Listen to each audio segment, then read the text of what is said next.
Quarta-feira Santa. Hoje refletimos os relatos com os olhos e a experiência de São Mateus. E assim nos preparamos para entrar com Jesus no cenáculo, ou seja, no lugar da ceia. E gostaria de meditar a partir de 3 realidades com você: os ázimos, o cenáculo e a traição de Judas. O evangelista situa esse momento como o primeiro dia da festa dos ázimos. Por isso, estavam já atentos à preparação da ceia pascal. O ázimo é o pão não fermentado, símbolo pascal, que remete à pressa do povo que almejava a libertação e não podia perder tempo. Nestes dias de festa, segundo a prescrição do livro do Êxodo, na celebração da Páscoa, Deus ordena que o povo coma pães sem fermento e retire todo o fermento da casa. Assim diz o livro: durante 7 dias comereis pães sem fermento. Qualquer que comer pão levedado será excluído.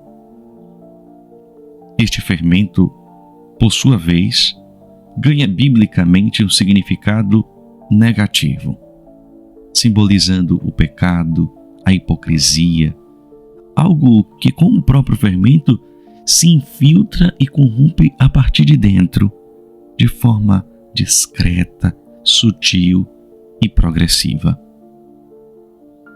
Jesus também usa o símbolo do fermento, mas para denunciar a mentira, a corrupção moral e religiosa, o orgulho religioso e a hipocrisia dos fariseus e dos mestres da lei, advertindo a seus discípulos para terem cuidado com o fermento dos fariseus. O apóstolo Paulo, quando escreve à comunidade de Corinto, também utiliza a metáfora do fermento, dizendo que um pouco de fermento leveda a massa toda, fazendo analogia ao pecado que pode contaminar toda a experiência da comunidade. Por isso, o apóstolo convida de verdade a abrirmos mão, a lançarmos fora todo o fermento, a fim de que sejamos uma massa nova. Uma massa nova. Mas você pode estar se perguntando por que o padre está se detendo nesta informação. Na verdade, é para nos recordar que para entrar no cenáculo, para dar este passo agora na Semana Santa rumo à Páscoa, é preciso deixar todo tipo de fermento para trás.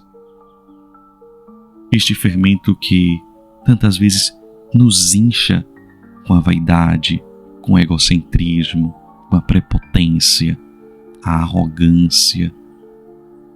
Este fermento velho da hipocrisia, do desespero, do orgulho, da falsa aparência de santidade. E se faz necessário analisarmos os nossos fermentos e limparmos a casa, purificarmos o coração e adentrarmos dignamente no cenáculo para acolher a verdade que ele contém. Eu gosto bastante de pensar o cenáculo, não somente naquele aspecto de Pentecostes, mas em tudo aquilo que o cenáculo representa. Eu sinto que o cenáculo possui uma identidade própria e uma missão profética ímpar. E é necessário olharmos um pouquinho mais demoradamente para o cenáculo. E aqui se revela para nós, não como um simples local, mas como um espaço místico, um lugar teológico. Quando os apóstolos questionam sobre a preparação da Páscoa, Jesus logo responde como quem já se antecipou. como quem já pensou antes, quem já articulou aquele local. Não é uma preocupação do Senhor. E ele fala de um certo homem que provavelmente conhece a sua história, pois sabe sobre a sua hora, que eles precisam procurar. No Evangelho de Marcos aparece uma cena até mais curiosa, mística, pois Jesus diz: ide à cidade e vos sairá ao encontro um homem carregando um cântaro de água. Seguiu até a casa em que ele entrar. Olha que coisa curiosa. Um homem já preparado, um homem já antecipado da situação.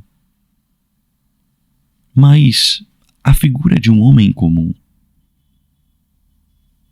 que usa não de palavras, mas usa de uma linguagem de sinais para se comunicar com os discípulos.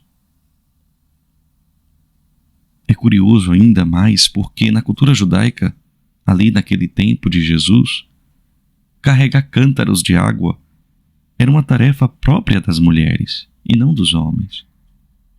Os homens costumavam transportar os líquidos em odres de couro, mas não em jarros de barro ou em cântaros.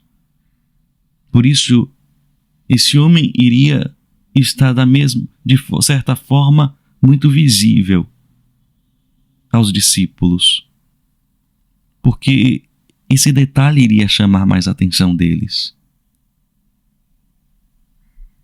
Ainda quero mergulhar um pouco mais sobre este homem com um cântaro na mão.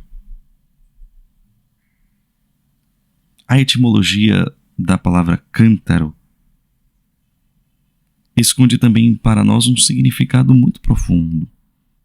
Cântaro significa vaso grande, tanto na sua origem latina, quanto também na sua derivação grega, tem o mesmo sentido, vaso grande.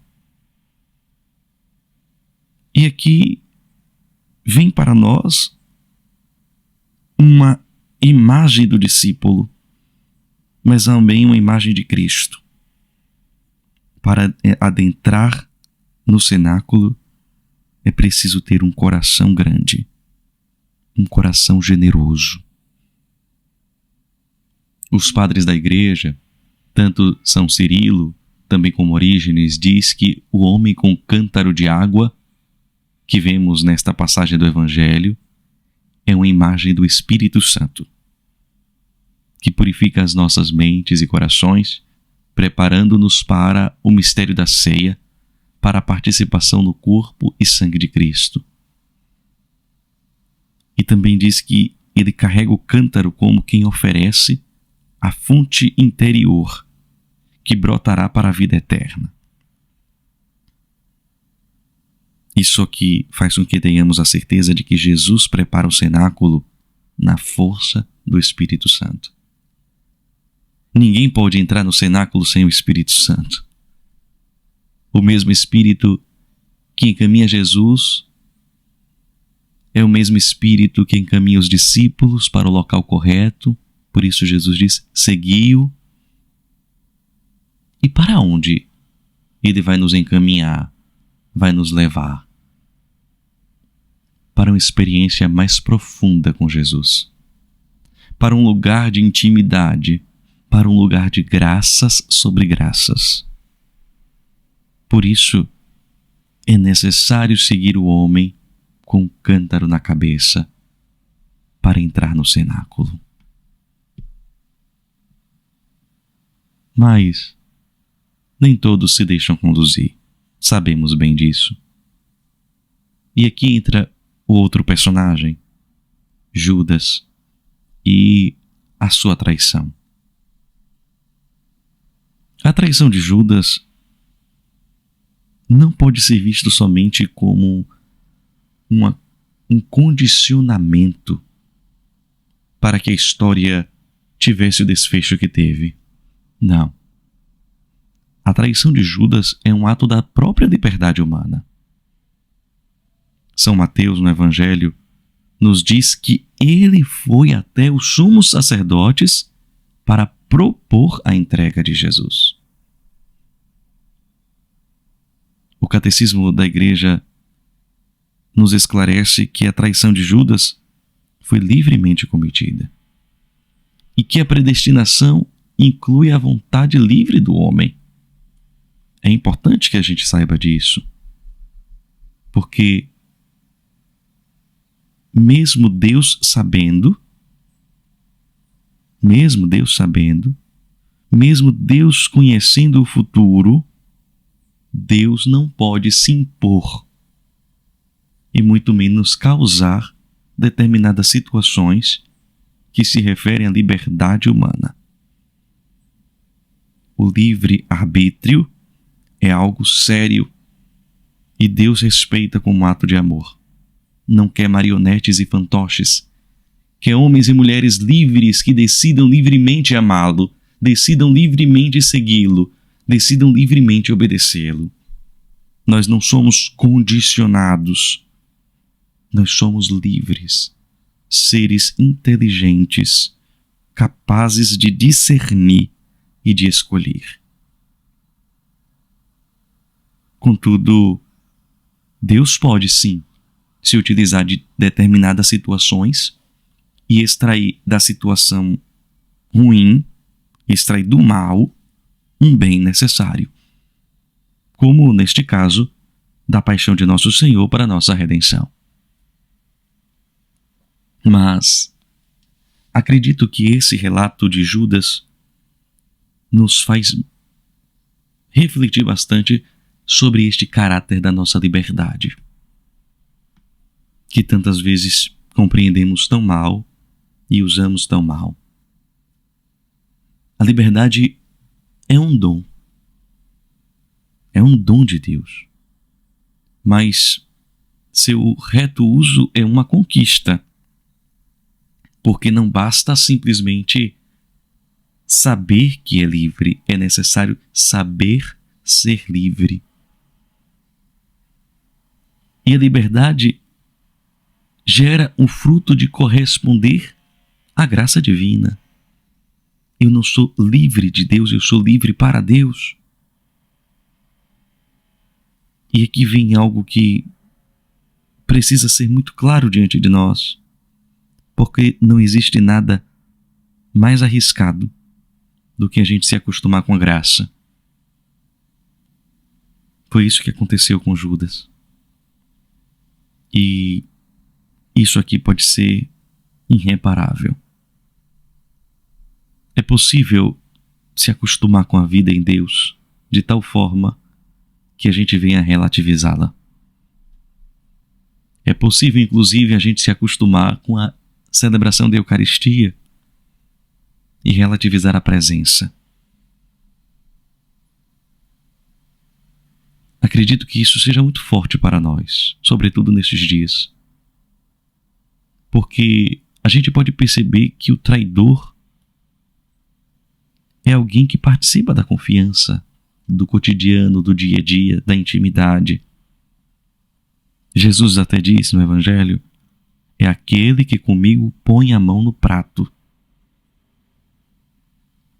Recordemos o Salmo 41, que retrata bem isso. Até o meu melhor amigo, em quem eu confiava e que partilhava do meu pão, também me traiu. Jesus está arrasado com essa situação, angustiado. Mas é bonito também perceber que Jesus respeita a liberdade de Judas.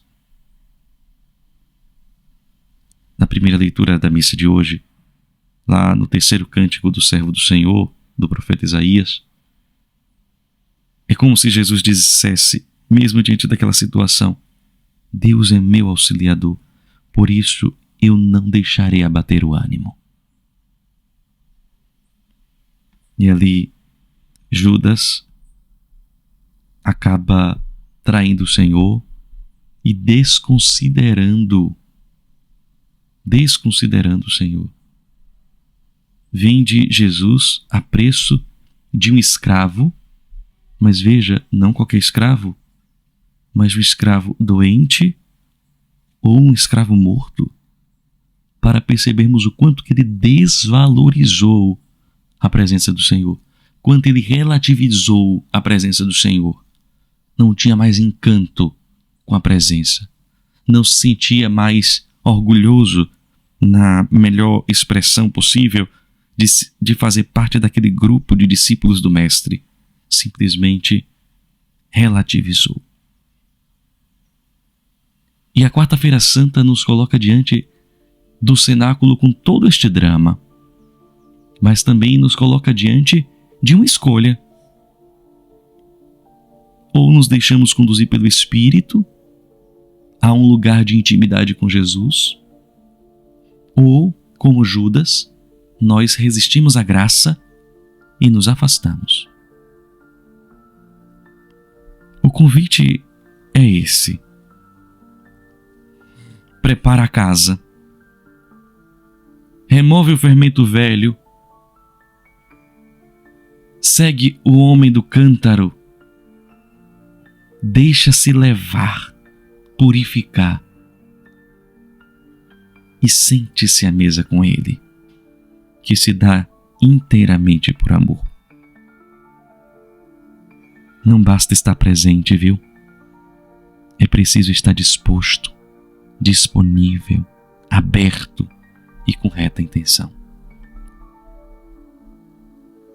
Ao olhar para a figura de Judas, não podemos ver simplesmente ou somente um traidor, mas precisamos ver um alerta vivo sobre o risco de viver próximo a Jesus, sem nunca verdadeiramente se entregar a Ele, entender o seu projeto, mas viver de uma fantasia que pode nos frustrar e nos afastar literalmente, mesmo estando perto. A familiaridade com as coisas sagradas pode também nos anestesiar. Por isso, essa nossa meditação de hoje serve como despertar, sobretudo na imagem do cenáculo, como um lugar de amor confiado, de gestos profundos, mas também de decisões que mudam tudo. A ceia do cenáculo nos conduz até o Calvário. E só o exercício verdadeiro da liberdade pode nos fazer fiéis a Jesus até o fim. Por isso te convido a rezar neste momento. Senhor Jesus, prepara o cenáculo dentro de nós. Ajuda-nos a purificar a casa, a retirar todo o fermento velho que corrompe o nosso coração e dá-nos coragem de seguir o homem do cântaro, o Espírito Santo, que conduz, que nos leva à sala da intimidade, onde o Senhor, que é amor, se revela a nós no partir do pão, no respeito à nossa liberdade e na paciência para conosco. Livra-nos, Senhor, da traição, da indiferença, do relativismo e do hábito. E reacende em nós a beleza do encantamento da Tua presença. Que este dia de hoje, Senhor, nos encontre livres, vigilantes e também disponíveis para viver contigo a Tua Páscoa, a nossa Páscoa, a festa do amor, da redenção, da libertação, da salvação. Amém.